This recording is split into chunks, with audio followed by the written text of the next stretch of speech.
I love impulse. I'm never gonna stop loving impulse. Yeah. And so I love drinking. Like you cannot. I mean this for real. You cannot grow up in Florida and not love alcohol. It's so tethered to who we are as humans. Yeah. You get in a boat, no matter what time of the day. Beach, the first, boat, beach, tiki boat, bar, hurricane, parties. Like when we had a hurricane in L.A., everyone was freaking out. Really? Oh, Leanne started making sandbags. I go, I think we're okay. Like it was so crazy, and I started mocking it, and then the rest of the world thinks hurricane and doesn't realize that's just a reality when you grow up in Florida. Yeah. Like, dude, I'm working on a bit right now about just basic trauma from growing up in Florida. Like I was sitting with the girls one day, and they were like, we were talking about Australia, and they're like, can you imagine going into a lake and the chance that you get eaten by a crocodile? And I went, yeah, I grew up in Florida. And they go, yeah, but you guys didn't have crocodiles, so we had alligators. And they go, yeah, they're not as big. I go, no, hold on. Well, they're not 20 feet, but they're definitely 13 feet. Yeah, and 15. they're like, no, but those aren't in your lakes. I go, no, they're definitely in our lakes. Every body of water in Florida. Body of water. And then I said, wait, lightning's really very real here. I never once in my life went into my backyard and didn't look for snakes. Yeah. I never once got in a lake and felt comfortable. I wasn't a good wakeboarder because I liked wakeboarding. Mm-hmm. I didn't want to get eaten by an alligator. You didn't want to fall. I mean, and I remember, and I was like, that's Florida. And then you just forget like just the road rage and the Wild fact that boars. guns are everywhere.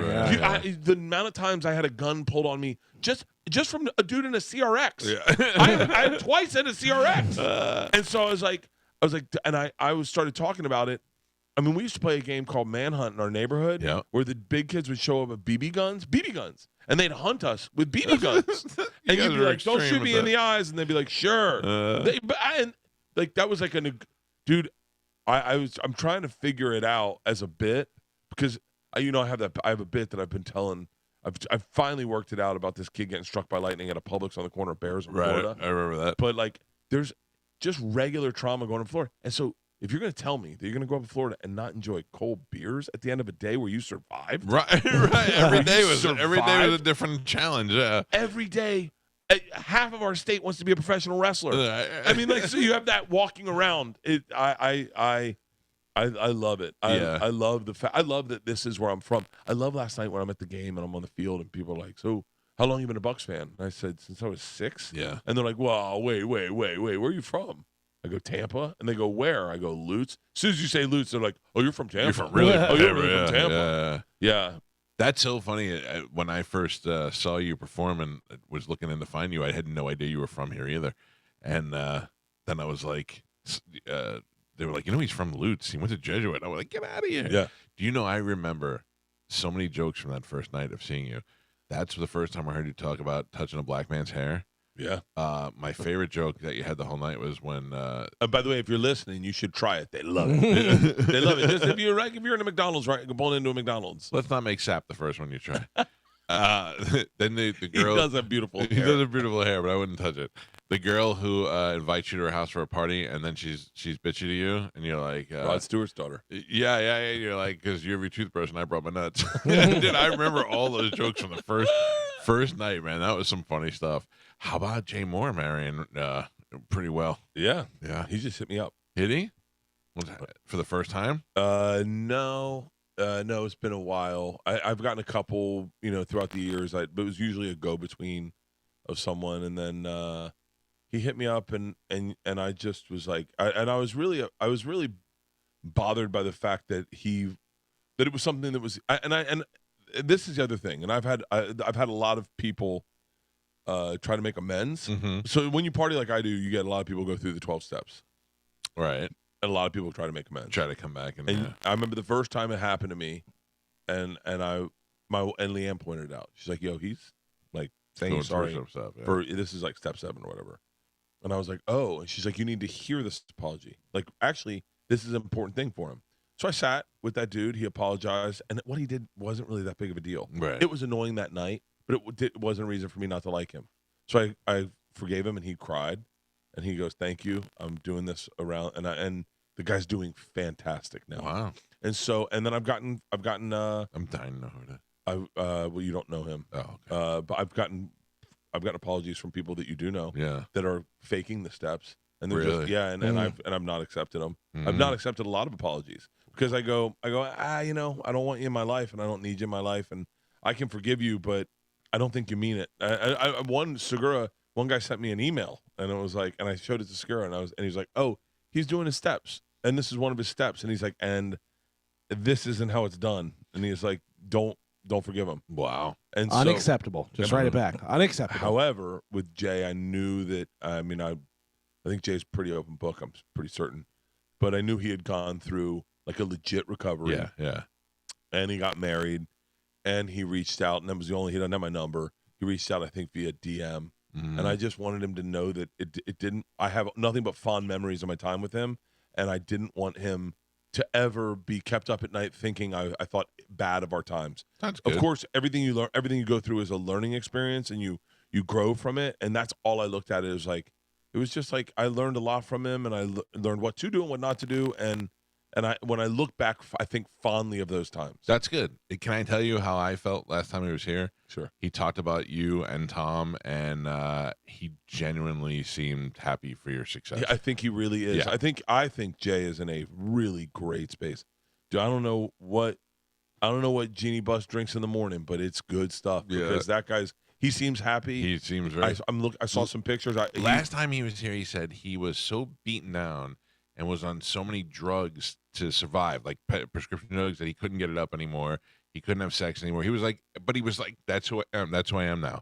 Clearly, he's fixed some stuff. I think since then. I think so. And he's, I know the guy. Like I know that I was there for some of these broken parts, and I know the guy, and the guy is a sweet dude. Right. He really is a sweet dude who loves his kids. Yeah. And loves being in love and loves loving. I think that love he maybe loved it too intensely at times, but yeah, I told him, hey man, we're all good, and he was said, that's good. It's good for God. As you get older, you don't have to be friends with everybody, but the last thing you want is all that stuff just laying on your back. You know what I mean? Especially you got so much to deal with. Oh, I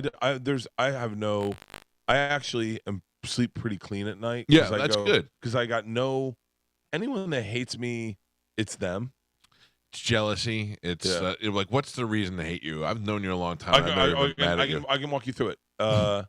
Number one, I do not. I can tell you my faults. Okay. Is I don't reply to people, and I seem like I don't care about people, and I go through this world without it looks like I'm carefree, right? And it looks like I just simply am callous and I don't care about people. That's what turns people off to me.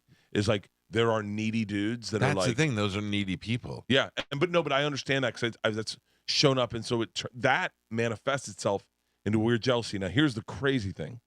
So there's types of people in our business, and I only name Joe as the exact opposite. Uh-huh. There are types of people in this business, and you know who I'm talking about. There are types of people like this who were cool with you as long as you were below them. Yeah. And the second you get past them, it bothers them. Yeah. And I watched it happen with a couple of key people with Tom Segura. Yeah. Because listen, man, and you can say whatever you think about this, but as Tom exploded, I probably selfishly only saw that as a positive for me. Like I was like, this is great for all of us. Sure. Because I was like, the tide raises all boats. Joe's blowing up. Tommy's blowing up. At the time, me, Joey, Ari, like all of us were just doing clubs. Right. But I was like, this is great. And by the way, we didn't have a podcast together at all. No. Like nothing was, but I was like, I got a buddy who's killing it. If anything, I get the best advice in the business without Tom has no jealousy for me. No. And so Joe is the example of no jealousy. Joe wants everyone to be bigger than him. He just gave you advice to blow up. Yes. But man, this business is filled with, I'll only say men, that's my only experience. Men who the second you start doing something even equal to them, they shut down and you see who they genuinely are. Right. And it bums you out. But you also realize, dude, they know that's on them.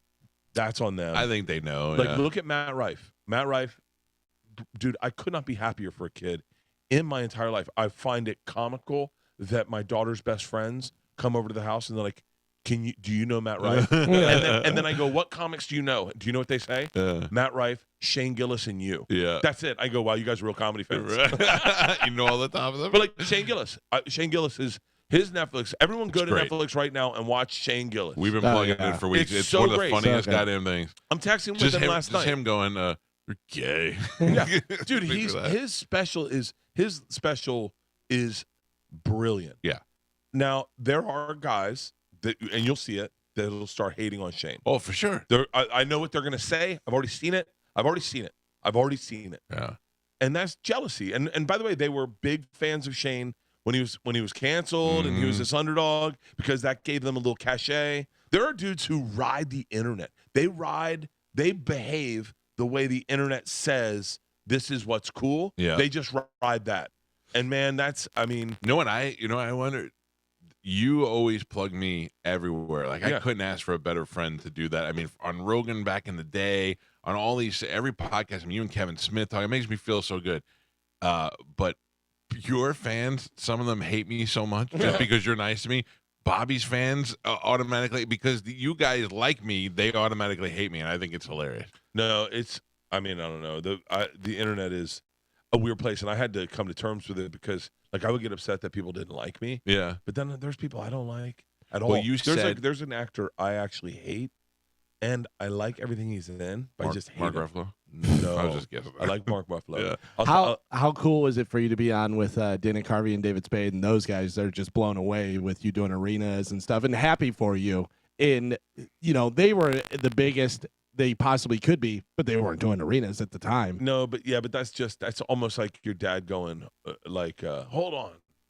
You can just get a chick by swiping right. I mean that like out of respect, like they were way bigger than I ever probably will be, but it's just that the way the business was run at the time, it was different. People didn't do arenas at their stage. Comedy just had this. I actually walked in at the actual gold rush. Like I showed up the day the guy that started Levi Strauss. And he was like, I make jeans. And I'm like, what? And he's like, you wear these to Pan for Gold. They're really comfortable. And then I'm wearing jeans, panning for gold, looking at David Spade and Dana Carvey, who dug the holes, just walking in their holes going jeans. Like, I'm coming out with things of gold going, man, this is not that hard. Like, those guys paved the way. Sure. And I think that it's not like where baseball players look back at the ones that didn't get the millions and look at the ones making there and they're so bitter and angry. I don't think it's that way in comedy. There's no bitterness out of those guys, by the way, secret time. Yeah. Dana Carvey's house is the nicest house I've ever been in. In my entire life. Yeah. And then I thought it was Spade's house. Oh. Because I didn't know where we were. Yeah. I just figured we'd do this at Spade's house. And then I said something to Spade, and Spade started giggling. He goes, "You thought this was my house?" Dude, it is such a nice house that you can't tell if you're inside or outside ever. Oh, really? It's so nice. So, like, I don't think he's at all thinking, man, I wish I had your money. Yeah. No, I just think that they were blown away doing arenas and stuff because that wasn't in their realm at that time. Dude, and I'm telling you right now, there are people. Wait till you see what Matt Rife does. And I say this only because, and I'm out of respect. I'm just speaking freely. The same way I said I got to go down to the gold mines that Dana and David and Farley and Sandler and Chris Rock and Chappelle. Chappelle's my age, but still, they all dug those holes that I get to kind of reap the benefits from. Because now everyone's comedy fans, and these are the guys that made comedy fans. They made it cool. They made it cool. And all I did was I took the things that maybe they didn't know to do or didn't think to do, like start a podcast or and they didn't have social media. They didn't have social media, stuff, and they were beyond it. I mean, they were just beyond it. Like David Spade wasn't going to make TikTok videos or start posting on stories and share his life because he had already had a celebrity life where he was like, "Yo, I'm looking for privacy. I'm looking for that." Wait till you see what Matt Rife does. When I look at like promo videos, like I look at them, like I watch people promote stuff. When he did the promo video with Ashton Kutcher, and he just cleaned out. Like there are things that people in the business will tell you, people in ticket sales, selling a tour out. Yeah. Within the first 15 minutes, like Matt Rife did, selling it out clean. It means one of two things. It means number one, you're about to blow up. Number 2, your promoter underestimated how many tickets you can sell. Yeah, for And sure. so and Matt Rife is at the front of the line. Like he already is thinking different than everyone, and he's going to be doing, and I'm not even joking. I guarantee you he's doing Bucks stadiums. Oof. I guarantee you. Yeah. And it'll be If a he can Taylor hold Swift up with event. this. If he can hold He up will. with He's it. a smart kid. Yeah, yeah. He's not a dog. He's a No. sweet kid. You know what was beautiful? Secret time, and I'm sorry, Matt, if this is. He used to be ugly. What? Yeah. How? He wasn't a good-looking kid. Ralphie bought him teeth. Yeah, he was a regular kid from a poor family, uneducated, like a regular, like he was a regular person Right. who just happens to be beautiful now. Ralphie bought him teeth? Is that That's a secret? hilarious. No. We didn't. It might be a secret. Yeah. I heard a secret that I don't know if I could say on Say there, it. but I can't. Okay. I don't know That if was you're friends easy. with him. I don't know if you're friends with him, but I heard a rumor that Sebastian Maniscalco cannot swim. Do you know anything about that? I heard Sebastian Maniscalco cannot swim, and he's also amazed that other people know how to swim. I had to be the person that told you this secret. That's why I wasn't going to say it, but you said say it. I can't wait to get him on the show so I can be like, I heard you can't swim. I'm so sorry, Sebastian. I'm so sorry. I didn't think you were going to rat yourself out. I was like, I know that a bunch of us were texting. Like the night we all found out we couldn't swim, we were texting. But when you said he was amazed that other people could swim, that's when I knew it was me. He go. What do you mean? You know how to swim? No, his exact words were, you can swim? And I couldn't stop laughing. By the way, I'm only saying that, look, Sebastian's a comedian. I know he has a sense of humor. He was doing, and I swear to God when I say, the funniest bit I've ever seen in my entire life. I don't want to ruin any of it about this subject. He was doing it on stage, and I was crying laughing. I was crying laughing, and I was texting with a big group of comedians, and we were all blowing up. And then I went back. I go, dude, that stuff is brilliant. And you could see, like, Sebastian isn't like he's a very private person. Yeah. And so you could see he was like you could see he was testing it out. He was like, yeah. I go, are you being serious? I go, is it real? And he goes, what do you mean is it real? Yeah. Oh, I never talked about it. I go, yeah, but hold on. Wait, you can't swim? And he said, no, I can't swim. You can swim? And I go, yeah. I go, everyone can. He goes, no one can swim. Oh, you grew up with a pool? I go, yeah, I grew up with a pool. And he goes, and you like used it? I go, yeah. And I'm like, and he goes, oh, all right. And just there was no, it was it's like when comics are their funniest, and I could not stop laughing, and I couldn't tell if it was a bit or not. And then he didn't do it. He hasn't done it on any specials. Right. But it was so. I'm telling you when I say, and I have to say this, I'm a big Sebastian fan. I love Sebastian. He makes me laugh. I saw him at the Forum with my family and like with a big group of friends. He murders on stage. People love him. Murders. He murders top to bottom. He gives everything you want out of a comedy show. He delivers.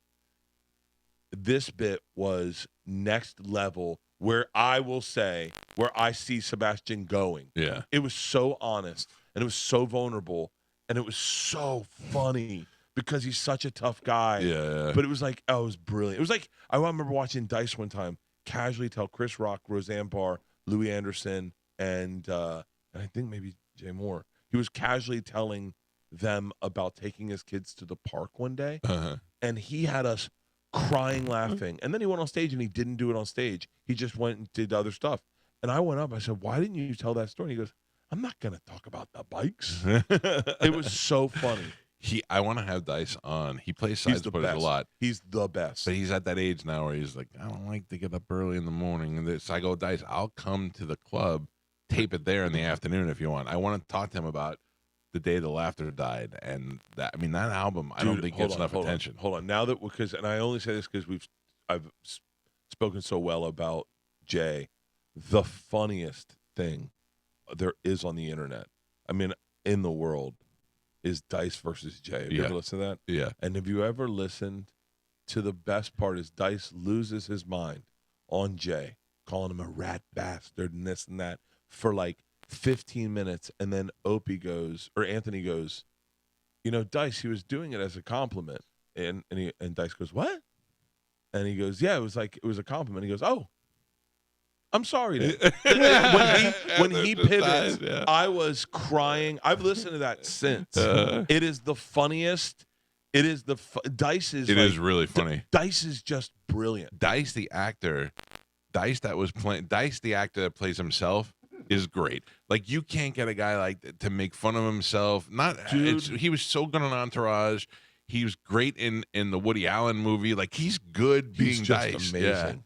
Yeah. I don't know. I really hope I get the opportunity to do that, to sit down with him, because he is definitely a legend. And the things he did in the early 90s and in the 80s when I was in high school, I mean, he was so far ahead of everybody else. And you look back at it now and those stupid nursery rhymes and all that stuff, and you forget the other guy that Dice was, He's a legend. I sat with him at Rogan's Club for like an hour just talking, and you're just I'm blown away that he knows who I am. By the way, son of a bitch, that's another text I sent you. I was supposed to be in Austin, and I sent you some dates. I said, hey, I'm going to be in Austin. Are you going to happen to be there by any chance? Nothing. Yeah, you're a terrible friend. Well, that's what. Imagine. So like I don't know. My who mom it was. died. You didn't know that? No, I didn't. See, you're terrible. I just had someone be like, they were. It was someone you wouldn't expect. Like it was a famous person who like is very confident, and they were like, "Yo, just so you know, like when I text you and you don't reply, I start getting into conversations with my head about why you didn't reply." Oh, really? And then I was like, "Wait, you do that?" Like I know I do it, but I didn't know this person did it. I don't do it. I don't like. I know your life, so I'm like, yeah. I know your life. I know our relationship. Tom and I had a big conversation, like a come to Jesus conversation about me replying. Oh, you don't even reply to Tom? I don't reply to anyone. I don't feel so bad now. I get up and I see my phone and it's just a list of like dots. And I get you. Like, but I will give you this: you answer the phone on the first ring when I call. I'll answer the phone. Yeah. If you call, I'll answer. But I only call when it's important. Like every once in a while, I like to check in and make sure you're doing okay. But if I need something, I'll only call if I have to. Other than that, I won't even send a message or something. Yeah, I like texting. I never call people. I like to talk to. I'll go to Pete if I need something, or Leanne. Pete is the best. Pete is the easiest way to get in touch with me. But even still, like we're trying to figure this out. Is like my relationship with Pete is so much business these days that like Leanne goes, she can see me getting gun shy when I see him show up at my house. So I'm like, oh, here comes work. Yeah. And I'm like, I just have so much work right now that I'm like, and I'm just increasing it because I feel like you get this like sweet little window to make money. Yeah. So I don't want to make enough money where I can just get a boat and just live on a boat. You'll never be that guy. Drink myself to death. You'll never be that guy. Leaving Las Vegas, but it's leaving Bimini. You'll never shut it down. I know. Yeah. Okay, as long as you understand that. I just hire. Are you kidding me? I'm hiring people like crazy. Good. Let them do all the hard stuff. No, really. Hey, can Joey live in your spare house if he goes to school in L.A.? Yeah. The other day, he was like, I think I want to go to, if I don't get an FSU, I want to go somewhere in L.A. I love to live in L.A. And he goes, can I live in Bert's extra house? I go, yeah, I'm sure you can. I'm sure you can. I've always wanted a son. Wake him up in the middle of the night. Hey, let's lift weights. Oh, dude, he'd be the best. He and I get along so great, but we're just so opposites. Oh, Isla and I are going through a thing. George and I butted heads really bad because she's identical to me, and we butted heads really bad. And then she went to college. When she came back, she was perfect. I mean, like it was. I don't know what that school did to her. You need to open up. You mature while you're away from your family. Yeah, Stanford's a good school, and so but like she was like perfect, and she's been great. Isla and I are like in like a zone. Oh my God, yeah. She's been killing me lately. Juliana bought Joey a card for his birthday in August. When you open it says your brother and you open it up and a big thing that comes up says great. And she took a pencil and shaded the letters out, so when you open it up it said you're gay. She's 10. Nobody tells her to do these things. She's just totally me all day long. That's hilarious. That kid's the money. She is really she you can't teach her the things that she does. She calls me fat nipples, and she says it in the most endearing way. She's like, hey, fat nipples, can we go to Disney World soon? And I'm like, all right. Yeah, we went through the whole phase, went through the big guy phase and all that stuff, and now she's settled on fat nipples. So I'm fetus. Fetus? Fetus. Yo, Dude, feet. What did you do? Oh, when you put on that CPAP machine and the cord didn't fit and your daughter said you look like a baby elephant, dude, I almost, snot was coming out of my nose watching that. I don't know how you guys sleep with that thing. Dude, I'm telling you, it wasn't easy in the beginning, but now the minute I put it on and close my eyes, I wake up when my alarm goes off. I don't move. I'm dead the whole night, and I wake up feeling great, yeah. I need like a better thing. That thing was like, I couldn't do it. No, you need the right thing. What's going on? You got a mask or a nose thing? A nose thing. Get a mask. And when I blow out, the nose thing closes, and then my ears pop. Yeah, get the mask. The mask. It's just right there. 2 nights you're used to it. You don't feel anything. It's just crazy. Carmen, are we super late? What time is it? The music, we've been done for about 5 minutes. We're just having a conversation off the air?